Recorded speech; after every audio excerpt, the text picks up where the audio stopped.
Hi, this is Lori from the Amazing Social Media Strategy team.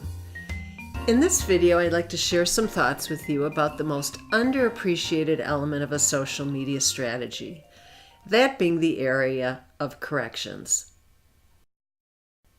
Specifically, I'd like to introduce you to what we mean by corrections management, a way we could classify the types of social media errors that might be made, a tool called the Corrections Matrix and how it can be used to correct errors, and finally, some takeaways, some next steps as you pursue your strategy.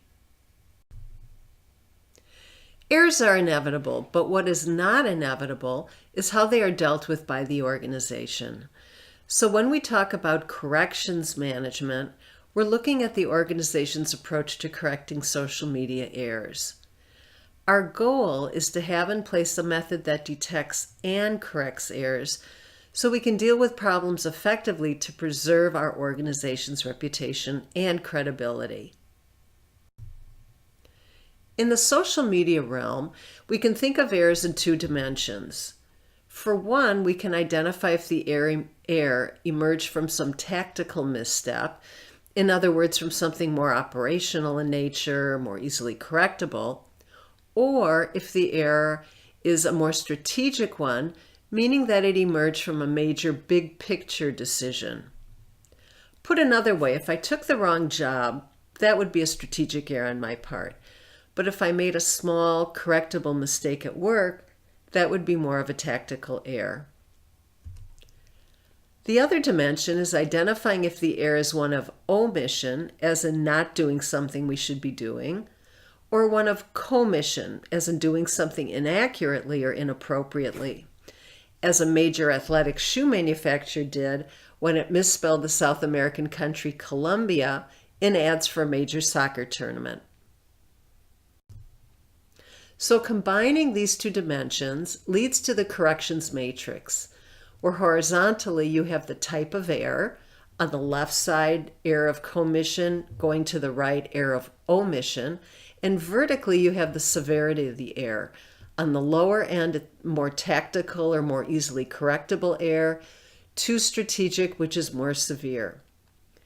So what this matrix does is help you identify the characteristics of a particular error and lead you to an approach for managing it.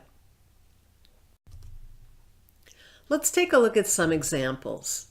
A minor oversight. This again is where you're not doing something that would be beneficial and the error is more tactical in nature. Let's say, for example, you fail to provide a link to your company's website on various promotional posts.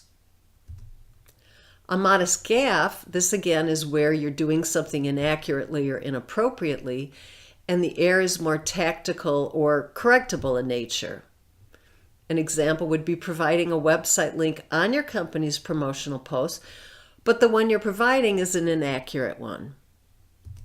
Missed opportunity, this is where you're not doing something you should be doing and the error is more strategic in nature. Example might be failing to promote major live events to your company's Twitter followers. That would have been a natural opportunity. And major blunder, this is where you're engaging in doing something inappropriately and where the error is more consequential. Let's see if the following example qualifies. So here you have a cosmetics company trying to promote its skin lightening products. They sent out a tweet and an accompanying video of the actress on the left proclaiming how her white skin helped her to be successful. I think you'd agree that this kind of blunder is hard to defend on any level. So what are some next steps? Here's some ideas to help you continuously improve. Detect patterns of errors. By logging or tracking your errors, both big and small, you can determine if you're making the same kind of errors. You're trying to connect the dots. The log provides the dots. They're in effect data points. Your analysis allows you to connect them and identify if there's a pattern. Think of maintaining a friendly spy network. We all have blind spots, and anyone can inadvertently push the wrong buttons. So that's why it's helpful to have a friendly spy network watching over your posts and your competitors' posts. The role of these friendly spies is to alert you quickly to possible miscues and missed opportunities. So you want people who are deeply knowledgeable about platform sensibilities and super attentive to sensory cues. Conduct A/B tests. We might be tempted to use advice from bloggers and some social media gurus about what and when to post, but much of it is not useful because it may not apply to your core audiences. So what you can do is build an experimental lab. You can test different images, different words, calls to action, and even the timing of the posts. When you test two versions of the same basic post, that's called an A/B test.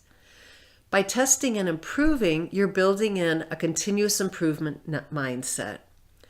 The next slide provides more detail. So in this example, we're going to keep the message the same, but test two different images, image A and image B. This is available in the book, Table 10.2, as well as on the website under the Student and Professional tabs. Click on Worksheets. This is one best practice that most social media strategists should embrace, and as you can see, it's relatively simple to execute. And here are some infographics for you that capture some key tips and reminders.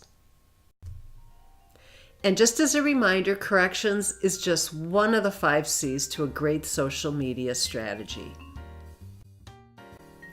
And if you'd like to learn more, I encourage you to visit the book's website where you can access helpful tools and read the latest research on social media, and follow us and connect with our social media community on a number of social media platforms.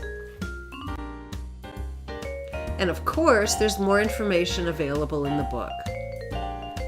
We hope this video will help you create amazing social media strategies. Bye for now.